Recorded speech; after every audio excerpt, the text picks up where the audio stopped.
Bom dia, paz do nosso Senhor Jesus Cristo a todos. Nós estamos felizes de estar no domingo, dia do Senhor, e felizes pelo que o Senhor tem feito em nosso meio. Nessa manhã estaremos dando continuidade ao ensino sobre o que é uma família, a partir das reflexões do livro da Edith Schaeffer, homônimo aí, né? Estamos estudando o livro de Edith Schaeffer, O que é uma família, e as considerações desse livro são muito importantes para nós, muito pertinentes.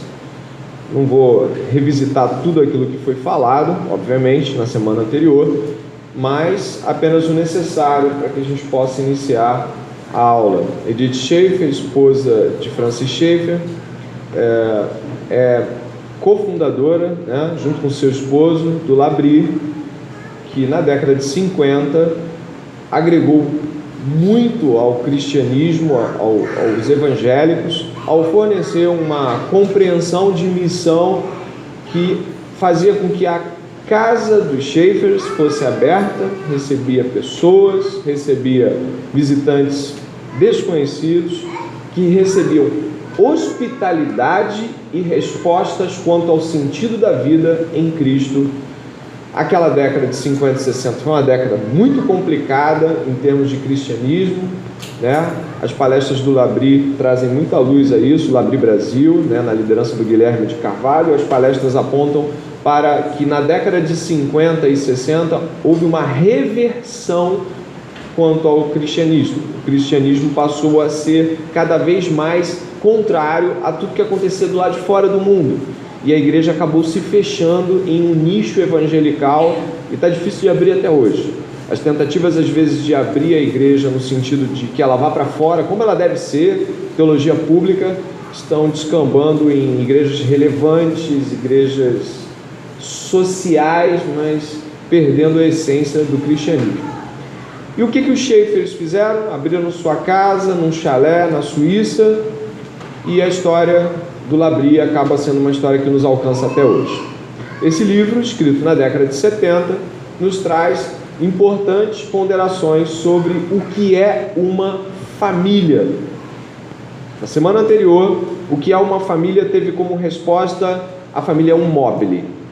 E aqueles que quiserem visitar a palestra da semana passada podem ter essa oportunidade. Hoje nós vamos estar em um novo capítulo do livro. A família é um abrigo no temporal. Ao fim da aula, todos poderão participar com perguntas, com considerações. Por enquanto, a gente vai caminhando nesse sentido, mais na reflexão pessoal e na audição. Um abrigo no temporal. Edith vai dizer assim no seu livro: o que é uma família? A família é um hospital bem regulado, uma casa de repouso, um abrigo em tempo de necessidade física, o lugar onde a pessoa doente é tratada como um ser humano doente, não como uma máquina com um parafuso solto, ou como uma boneca mecânica que não funcionava mais, que pode ser posta de lado por não mais divertir nem ser útil. A perspectiva que Edith vai trabalhar nesse capítulo é uma perspectiva que toca na ideia da doença, da enfermidade. É claro que ela vai nos abrir horizontes mais amplos da perspectiva da família como abrigo no temporal, e nós vamos explorar essas perspectivas, mas a Edith vai nos trazer a reflexão sobre a família ser um lugar tal qual um hospital, mas um hospital que você lembra e tem memórias maravilhosas. Então eu gostaria de abrir já com esse final de frase dela, que é um final de frase que deve já ser ponto de reflexão. A família é um lugar onde as pessoas são tratadas de tal forma que, mesmo quando elas não estão sendo úteis ou divertindo, ainda assim são tratados como seres humanos. Isso é muito importante para nós. Utilidade e entretenimento parecem ser os lemas da nossa geração.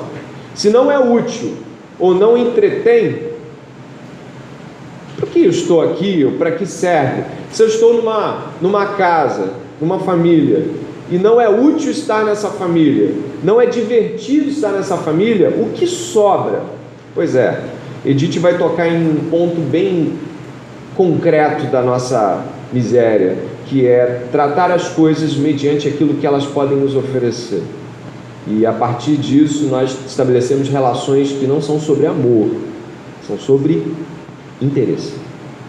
Há 2, 3 meses atrás eu toquei num ponto desse mesmo capítulo para tratar de relacionamentos ordinários. Eu não sei quem lembra, mas os relacionamentos ordinários seriam aqueles relacionamentos que nada tem para te oferecer e que obviamente são os relacionamentos onde o amor se estabelece primais, porque como não há nada que te possa favorecer, então o amor tem um campo vasto para trabalhar, né?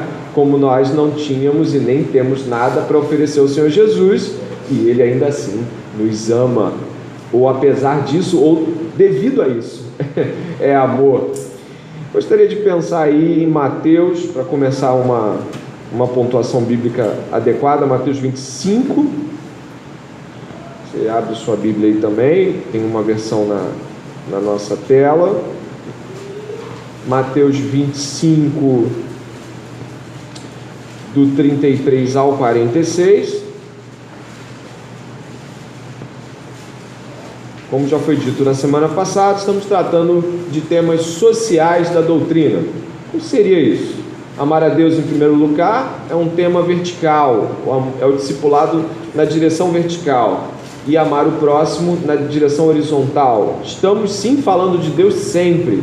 E nesse segundo momento agora, do terceiro livro que nós abordamos, o aspecto social. Mateus 25, do 33 ao 46.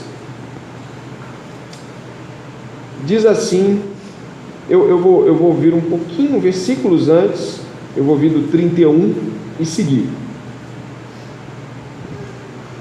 Quando o Filho do Homem vier na sua majestade e todos os anjos com ele, então se assentará no trono da sua glória.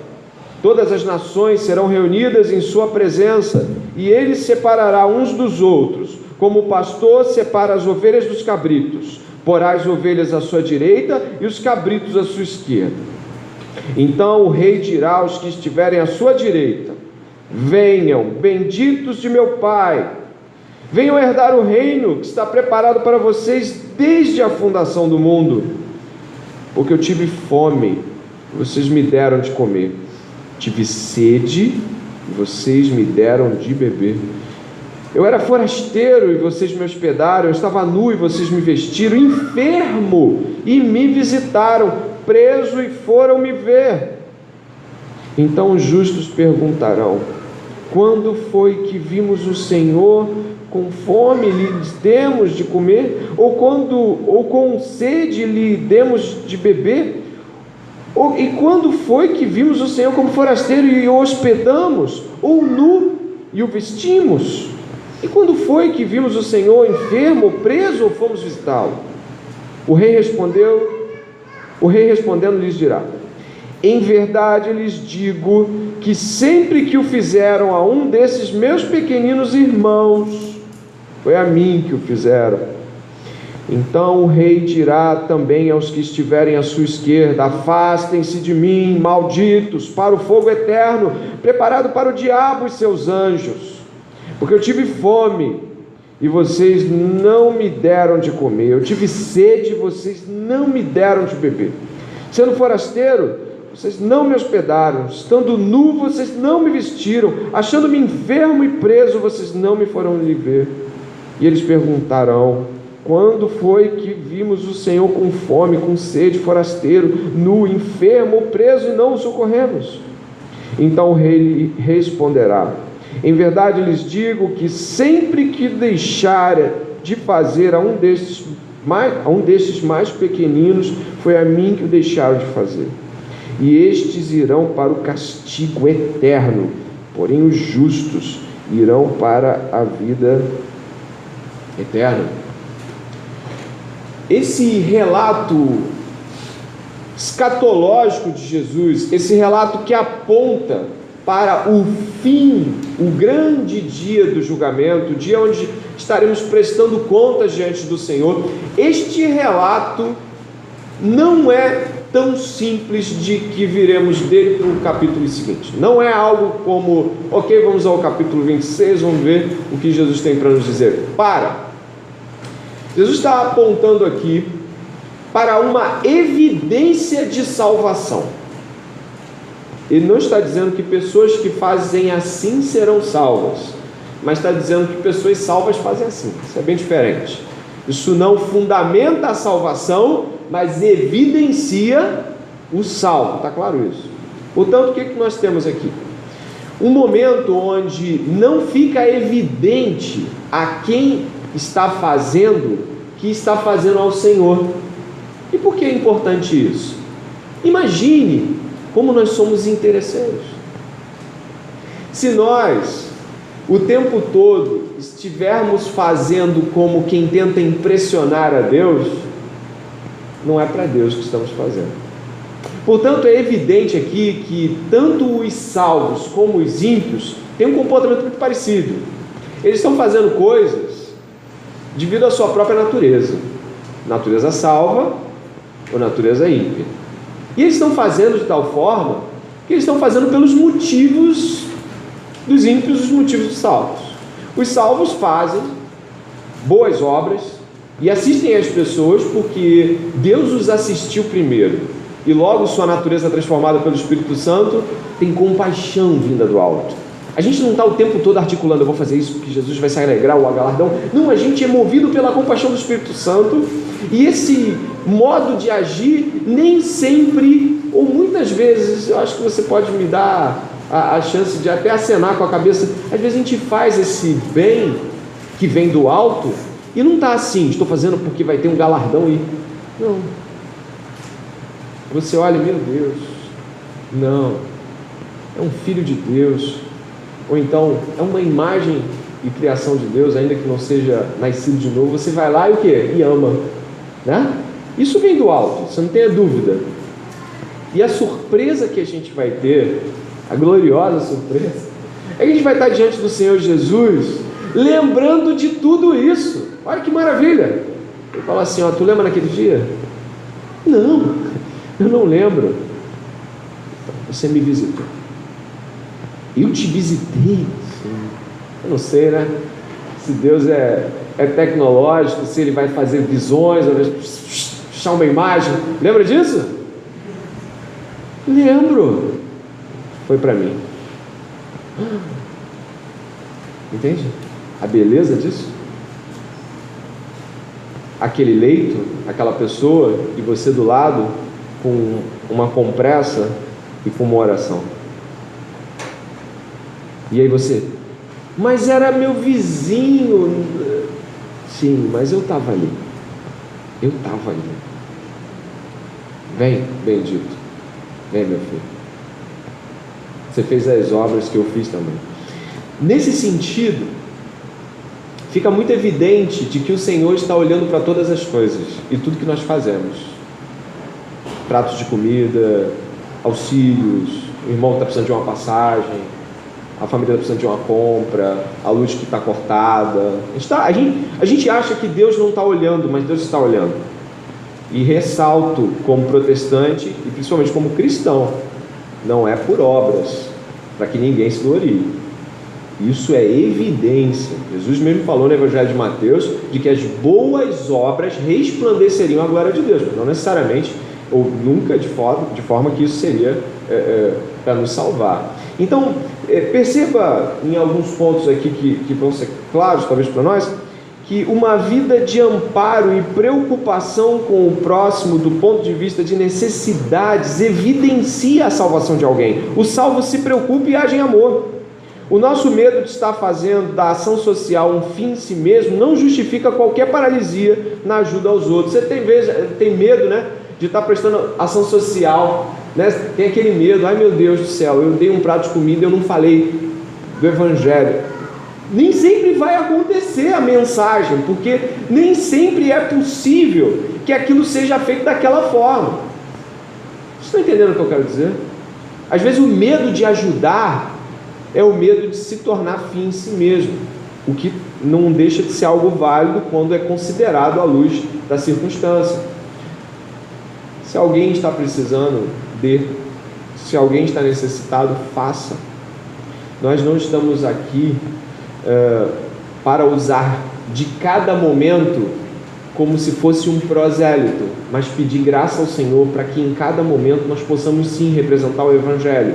Edith falava que a vida dela no Labri, do seu esposo, enfim, o trabalho do Labri é um trabalho de convencimento, sim, do Espírito Santo na vida das pessoas, falando de Cristo, né? Eu estava vendo uns relatos de pessoas que passaram por lá, esqueci o nome do cara que eu estava lendo um blog dele, que ele passou pelo Labri, ele e a mãe dele passaram pelo Labri e passaram um tempo lá, de que era absurdo, você se constrangia com o modo como era tratado. Você era tão bem tratado que você dava ouvidos à mensagem, porque você era tratado como se fosse da casa. Tu tem noção disso? Então, aquela mulher tinha consciência de que quando ela postava a mesa, colocava flores, as xícaras e vinha, ela estava fazendo para Jesus Cristo, e Jesus Cristo estava fazendo algo ali. Então, nossa consciência não é aquela consciência franciscana de pregue, se possível, com palavras. Não pensamos assim. A pregação é verbalizada, o discurso, a fala cristã é a pregação do Evangelho, sim. E existem obras envolvidas dentro de uma perspectiva de relação, sim. Então, por favor, não venha desequilibrar as coisas como quem quer puxar para um lado ou para o outro. Primeiramente, pregamos o Evangelho, a palavra de convencimento de salvação, sim. Mas nós estamos falando de que a incapacidade de ser sábio diante de situações pode fazer com que você veja a necessidade e fale assim: mas aquela pessoa, se eu der isso para ela agora, ela vai se acostumar, você já viu o discurso de ímpio que não quer dar dinheiro para alguém? Eu vou dar, depois ele vai usar para cola, para não sei o quê, mas também não faz nada quanto aquilo. Vamos até a lanchonete, vamos comprar um lanche, enfim, nós precisamos ter essa sensibilidade. Pelo contrário, somos aqueles que foram ajudados pelo Pai. Muitos se surpreenderão naquele dia em que estiverem prestando contas diante de Deus pelo que tiverem feito em vida. Nós vamos estar diante do Senhor.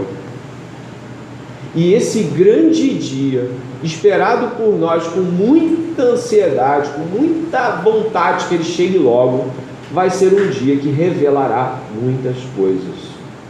E haverá aqueles que parecem estar indo, mas sua vida não evidencia isso, e você conhece pessoas assim, e eu espero que você não seja uma delas.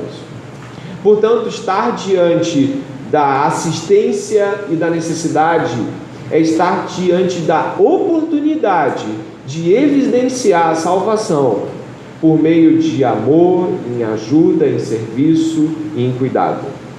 E nós estamos falando justamente dessa dimensão. Eu gostaria de avançar, né? E nessa imagem interessante, temos Edith já bem idosa, bem velhinha, né? Os pezinhos dela ali com cobertores, com pantufas, e ela está num abrigo para crianças chinesas que ela montou lá na China, né? E ela está sendo hospedada com amor, com carinho, com cuidados, e ouvindo atenciosamente uma das crianças desse abrigo na China. Frase dela: com certeza essas admoestações, aquela que nós lemos em Mateus, significam que devemos cuidar dos estrangeiros e pobres, sedentos e doentes. Não somos aconselhados também a cuidar das pessoas carentes de fora de casa? Sim, é verdade, mas também somos informados. Leia comigo. Ora, se alguém não tem cuidado dos seus, e especialmente os da própria casa, tem negado a fé, e é pior do que o descrente. Misericórdia. Paulo está falando num contexto ali realmente de família, no sentido de cuidar dos seus, da sua viúva, do seu idoso, né? Edith depois vai começar a transportar isso para o seio da família do Senhor. Na verdade, ela vai deslocar esse eixo bem claramente para a igreja, e a gente vai ver isso mais à frente. Então, eu fico pensativo quanto ao modo como nós imaginamos, inclusive, a nossa vida. E onde eu quero chegar em imaginar? Eu quero que você pense que todos aqui com razoável saúde, podem não conseguir imaginar ter um idoso em sua casa. Eu quero tocar em pontos sensíveis que vão desde maldade de pensamento. O que é maldade? O que eu vou chamar de pensamento maldoso? Ai, Senhor, tomara que morra num susto, não tenha que ficar lá em casa. Morreu o papai, morreu o vovô. Ai, que bênção seria morrer o vovô, né? O vovô morreu e está resolvido. Acordou morto. Ai, Deus, como seria mais fácil? Eu amo meu pai, eu amo minha mãe, eu amo meu pastor, eu amo meu discipulador, minha discipuladora. Mas sabe, quando chegar lá no finalzinho, ai, Senhor, leva assim. Você já teve esse pensamento? Esse pensamento ele é maligno, porque ele se estabelece dentro de uma perspectiva de não ter de cuidar da pessoa quando idosa, quando numa situação de enfermidade aguda, de enfermidade crônica que não vai retornar àquela posição de saúde. Não precisa balançar a cabeça, não há necessidade. Acene com o coração. Você já pensou isso, né? E quando nós pensamos essa vileza, essa podridão, muitas vezes nem nos arrependemos, né? A gente é mais ou menos assim: puxa vida, você quer acabar com a minha felicidade, né? Enfim, eu vou estar lá de repente com meu filho de 10 anos, querendo sair, tá? Aquele senhor com Alzheimer, aquela senhora com Alzheimer, de fralda, e pô, não é assim? É assim que a gente pensa. Entre os nossos pedidos a Deus Deus leva ele, leva ela, ou eu vou mais além, um pouquinho mais além, me leva, quero cair na mão de ninguém não.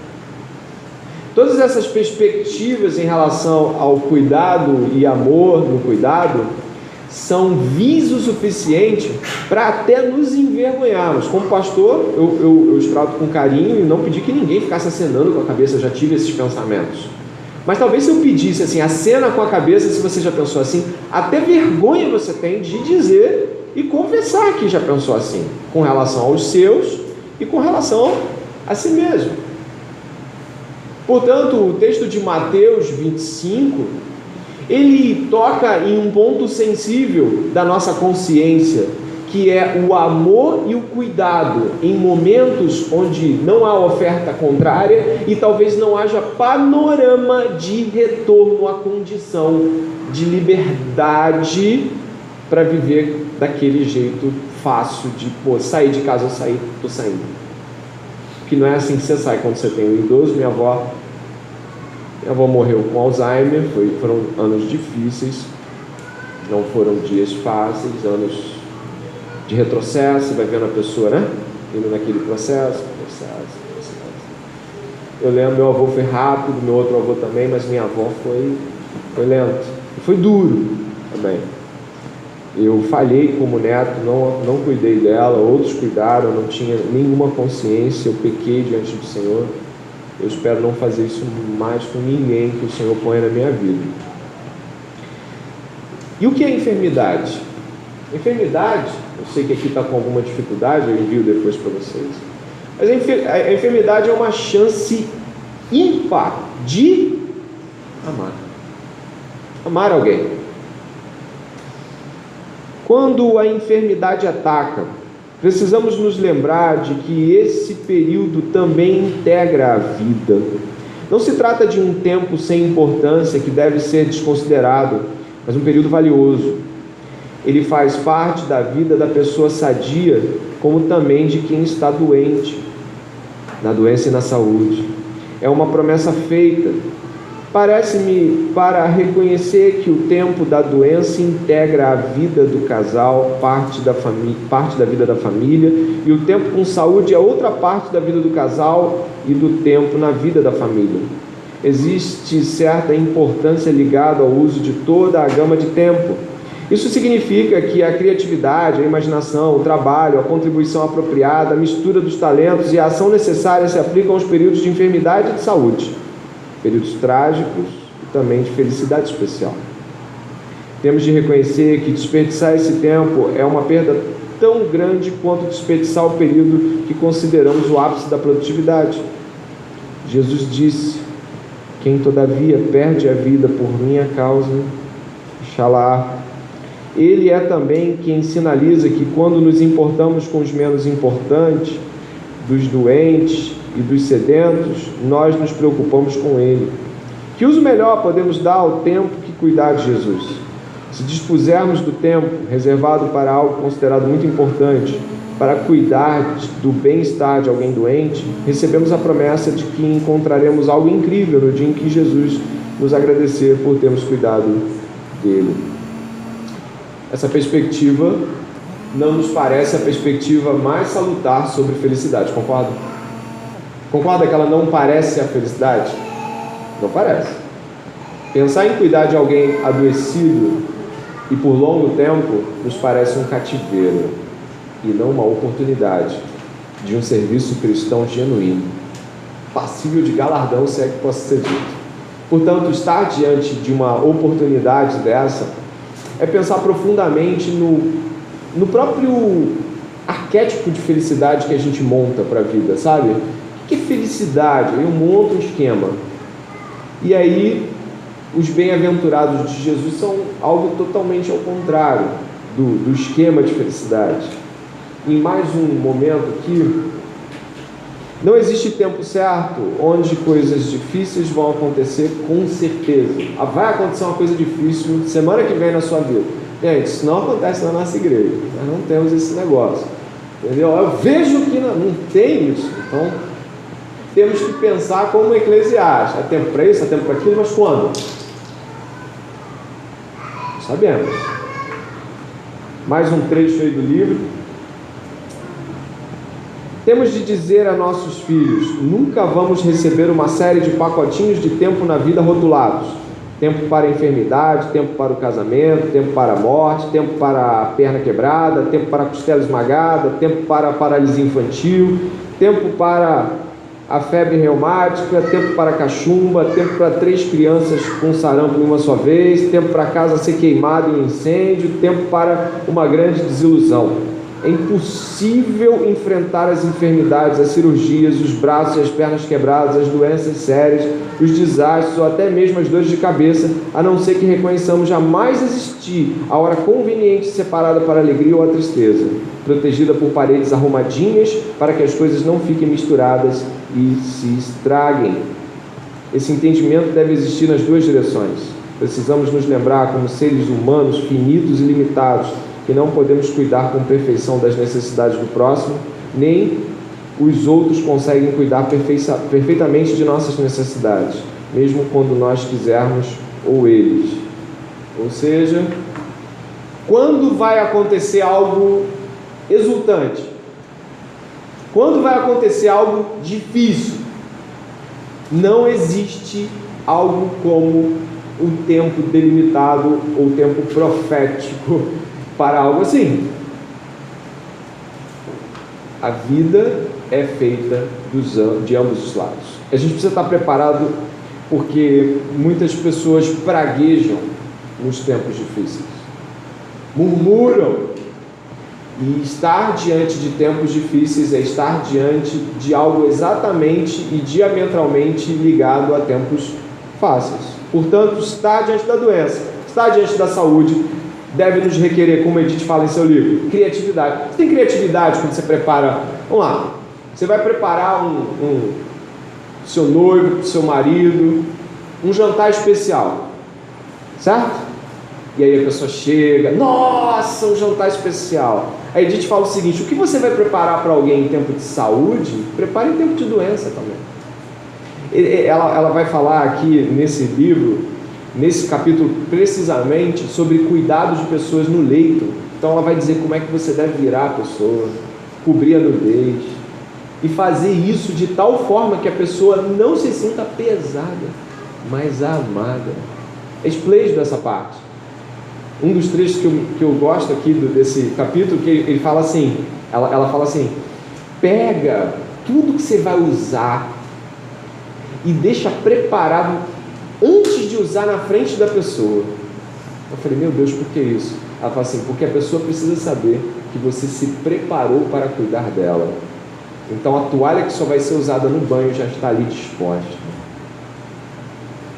A camisola, o short, tudo que você vai usar já está ali. Antes de usar, a sensação que a pessoa tem é: essa pessoa se prepara para cuidar de mim.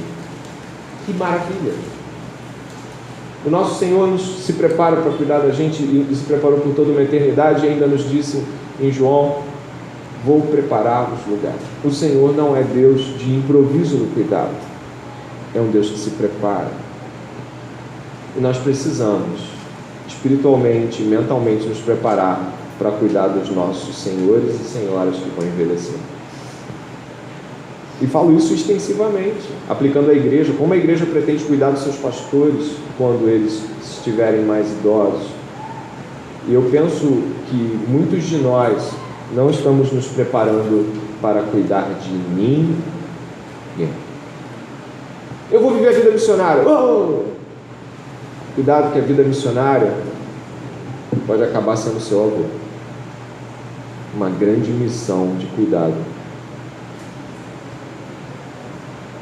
Seu pai, sua mãe, seu tio, sua irmã, seu irmão da igreja. Mais um ponto. Quanto à perseverança e continuidade em meio a cuidados prolongados. Eu peço, por favor, que você abra o seu coração para o Espírito Santo. Sabe por quê? Porque um dos problemas que a gente tem em não estar vivendo precisamente uma situação que está sendo anunciada é a não entrega do coração. Pense nas pessoas que você terá de cuidar como responsabilidade. Pense da família de sangue comum, como diz Edith, na família menor, que é a família nuclear. E pensa como ela chama no livro a família maior. Olha para os lados. Olha para os lados. Olha para mim. Olha para essas crianças. Olha para as pessoas que estão ao redor. Estamos falando destas pessoas. Estamos falando de dar banho, de cuidar, de amar estas pessoas. Um ponto importante aqui. A continuidade em meio à enfermidade é tão importante quanto a continuidade nos tempos de saúde. A idade avançada é importante para os jovens, como é importante a juventude para os de idade avançada. Deve haver uma mistura em muitos tipos de situações. Ela propõe que a gente não afaste as crianças do cuidado do vovô. Ela cita uma situação muito interessante. Ela fala assim: você já viu como é que a criança, quando você trata ela com cuidado, a avó bota um curativo nela, ela sai mostrando curativo para todo mundo? Aí a gente fala: faz isso, porque isso marca ela, o cheiro do cuidado. Isso vai levar ela a lembrar do cuidado. E aí você pega, dá na mão dela um esparadrapo e vai botar no arranhão do coleguinha, que não tem nada ali. Não tem nada ali, tá? Não tem nada, mas você está ensinando o cuidado desde pequeno, ensinando a compaixão. Ela fala que a compaixão é ensinada. O Espírito Santo nos ensina a compaixão, mas nossas famílias e a nossa igreja deve ser um núcleo de inspiração às nossas crianças quanto à compaixão, né? Não pega uma criança, que às vezes fica muito fácil fazer isso, né? Bancar o machão o tempo todo, a mãe, levanta, nem sempre levanta, às vezes até deixa eu ver, dá um beijo, põe a mão e ora, vamos lá, filho, levanta, tamo junto. Às vezes a gente quer deixar as pessoas mais duras para a vida e deixar elas mais duras para a compaixão. E eu não estou falando daquelas coisinhas de mimimi, ai meu Deus, não é isso. O que eu estou dizendo é outra coisa. É você dar a atenção à dor alheia de tal forma que essa dor se torne educativa para outros. É terminar um curativo e dizer assim: filho, filha, criança, primo, sobrinha, agora vai e faz isso em outro. Quando você encontrar uma pessoa exatamente na tua condição, ou próximo disso, você vai fazer igual. Edith fala isso nesse capítulo, eu acho muito pertinente. Continuando aí mesmo. Todavia, olha isso, hein? A continuidade não tem substituto temporário. Em meio às alegrias do casamento ou tragédias do hospital, na quebra em pedaços esmigalhados das famílias divorciadas, não se pode esperar que de repente elas se unam em falsa proximidade. A compaixão não pode ser misturada à preocupação de amar e cuidar com preparo especial, compartilhada profundamente. Ela está dizendo que a grande sacada disso é que isso não ensina só porque naquele dia você foi, mas porque você permaneceu. E quando todos abandonaram aquela pessoa, quando a igreja já não visitava, você foi. E foi. E foi. Quantas pessoas são marcadas por igrejas quando não são visitadas, amadas? Você deve conhecer pessoas que foram marcadas por não visitas, né? Eu não estou dizendo que isso é uma justificativa, mas para nos tornar claros de que muitas pessoas foram marcadas pelo não amor. As marcas da família do Senhor, forte lealdade familiar, é algo que a Bíblia ressalta como a marca da família do Senhor. Ela está apontando para a igreja. Quando uma parte do corpo dói ou é afetada por algo, todo o corpo é afetado. Assim deve ser o corpo de Cristo, a família do Senhor composta pelos crentes, por quem nasceu da família do Senhor por meio de Cristo. Assim, visitar os enfermos e cuidar dos necessitados deve ser conceitos muito amplos e devem colaborar e ajudar sempre que a ajuda for necessária. Pessoas que vivem no mesmo prédio de apartamentos devem saber quando alguém precisa de uma tigela de sopa, um jarro de suco de laranja, um amigo que sai para comprar um remédio ou fique com o bebê enquanto o pai leva a mãe para a consulta no hospital. Os membros da família maior, ela está falando da igreja, do Senhor, devem cuidar uns dos outros ao sentir o sofrimento do outro. Esse é o significado de levar as cargas uns dos outros, é o sentido da comunidade, da família, da igreja. Cuidado com a vida corrida, ela pode correr tanto que você não sabe para onde está indo. Cuidado com a vida corrida, corrida demais para prestar atenção na dor alheia. Cuidado com essa vida, pode ser corrida de tal forma que você não saiba nem que tem alguém na sua igreja sofrendo, ou talvez você nunca quis saber. E aí eu toco num ponto, né, caminhando aí para os 20 minutos finais. Eu toco num ponto que eu acho que vai ser muito sensível à mentalidade geral, porque estamos numa geração que busca por felicidade. Sem dúvida nenhuma, essa geração busca por felicidade. E Edith vai chamar a resposta a essa busca de coisa verdadeira. O que ela vai chamar de coisa verdadeira? Ela vai dizer que a igreja vive coisa verdadeira. A igreja vive dor, sofrimento, angústia. A igreja paga um preço pela verdade em amor, e que isso é completamente oposto da busca por felicidade. O preço pela coisa verdadeira deve ser pago ao longo da vida toda. Em algum ponto, a busca pela felicidade precisa ser reconhecida como superficial e vazia. Aprendemos a lição em tempos e modos diferentes, mas quem aprende que vale a pena todo o trabalho, o desânimo e os momentos de desespero e depressão, descobre que permanecer em família todo esse tempo não conta com nenhum substituto. Infelizmente, o tempo sempre segue adiante, ele não retrocede, e é importante descobrir isso. O que ela está dizendo é o seguinte: o tempo que você tem para cuidar de quem você tem para cuidar não volta. Muitos vão lamentar não ter cuidado, como eu me lamentei agora no começo. Muitos vão lamentar, porque tiveram a oportunidade de amar e não amaram. É importante citar também de que a perspectiva que ela dá aqui é uma perspectiva também de uma luta pessoal. Ela recebeu a sua sogra por 7 anos, os seus 7 anos de convalescência, onde ela estava doente, assim, e depois ela quebrou o quadril numa queda de banheiro, eu acho, e aí a coisa ficou mais complicada, e depois foram 18 meses de hospital, entende? Onde ela teve de equilibrar isso com o casamento de um dos filhos. Olha, e ela faz esse relato, ela fala assim: nossa, eu tinha que me alegrar com meu filho, eu não sei se era o filho ou a filha dela que ia casar, acho que era uma das filhas, eu tinha que me alegrar com o casamento e ir correndo para o hospital e tinha as palestras do Labri, e tinha as visitas das pessoas, e eu olhava para aquilo tudo e eu falava: Deus, eu não estou dando conta. E ela se culpava em alguns momentos, mas aí o Espírito Santo vinha para ela e falava: não se culpe. E ela falou que a melhor coisa, mesmo entendendo os limites, onde ela precisou de ajuda, foi entender que ela não precisava buscar pela perfeição. Ela fazia aquilo que tinha que ser feito, do modo como ela podia fazer. A busca pela perfeição no cuidado de pessoas pode te levar à loucura, porque é impossível cuidar delas como elas esperam ser cuidadas. Então quem está sendo cuidado tem que ter essa consciência de que não está sendo cuidado como gostaria, mas talvez como deveria. E quem está cuidando também não está cuidando como gostaria, mas como pode.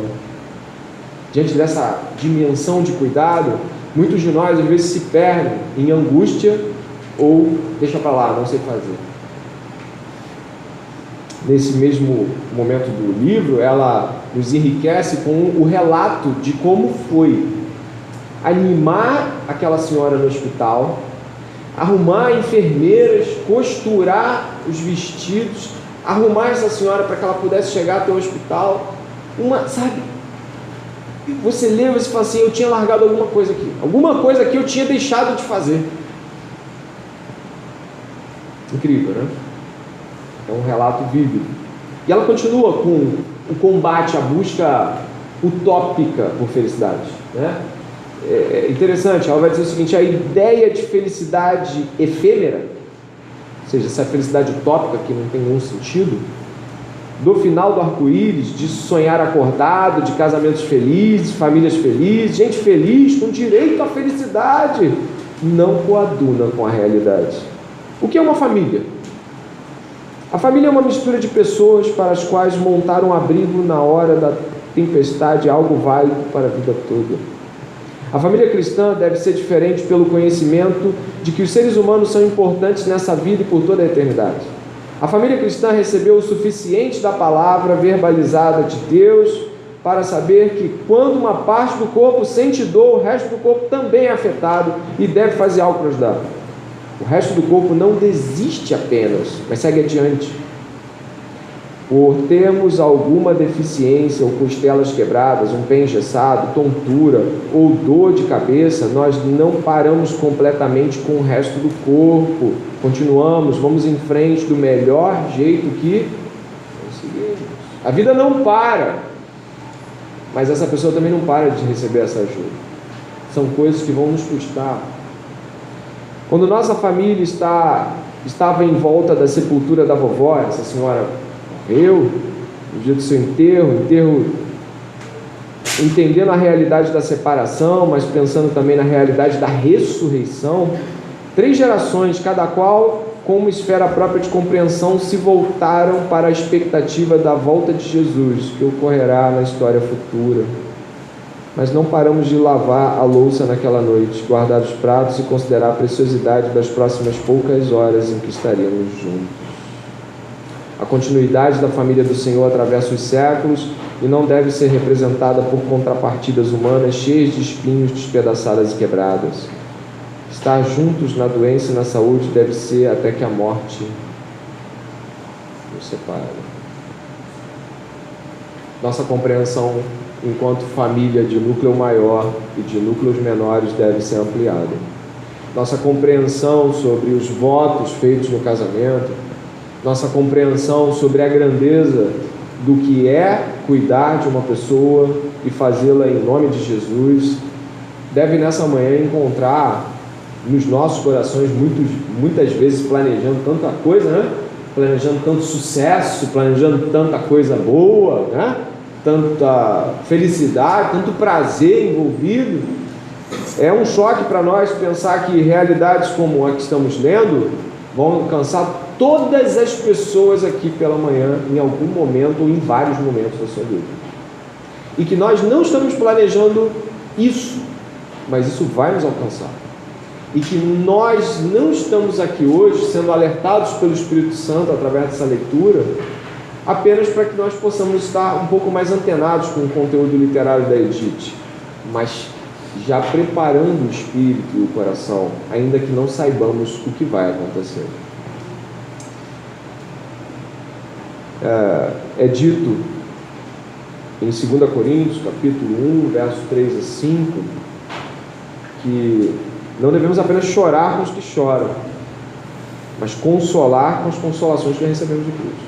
Esse texto maravilhoso que abre a segunda carta é um texto onde Paulo fala de tantas coisas que ele passou, tantas coisas, e ele solta essa frase aqui, inspirado pelo Espírito Santo, e onde ele diz assim: bendito seja o Deus e Pai do nosso Senhor Jesus Cristo, o Pai das misericórdias, lê esse finalzinho, e o Deus de toda a consolação, que nos consola em toda a nossa tribulação, para que também possamos consolar os que estiverem em alguma tribulação, com a consolação com que nós mesmos somos consolados por Deus.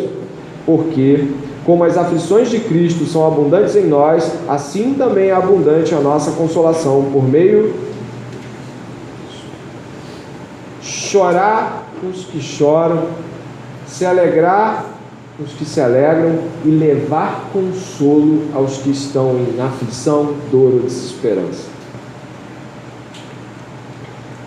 A compreensão dessa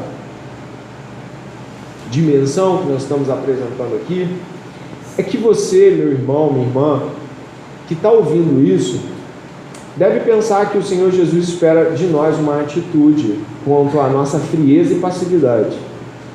Talvez você não tenha nenhum senhor, nenhuma senhora que necessite de cuidados médicos extremamente contínuos hoje.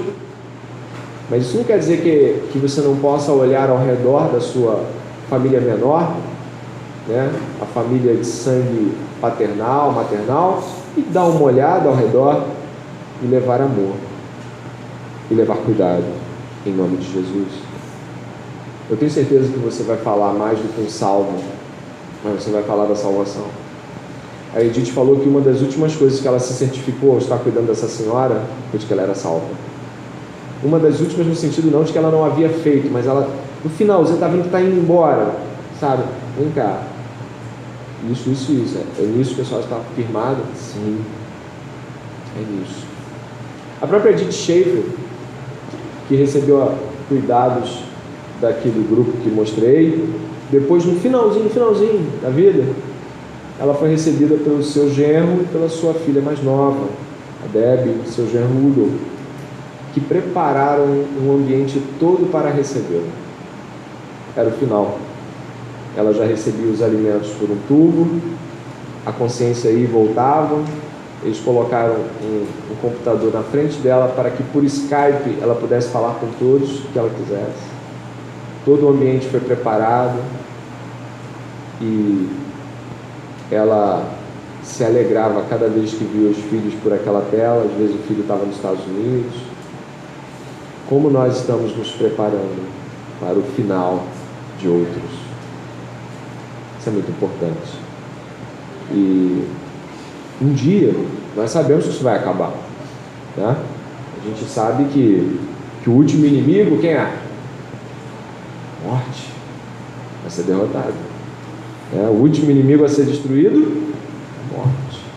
Mas tinha uma promessa maravilhosa no livro de Apocalipse que diz assim: então eu vi um novo céu e uma nova terra, pois o primeiro céu e a primeira terra tinham passado e o mar já não existia.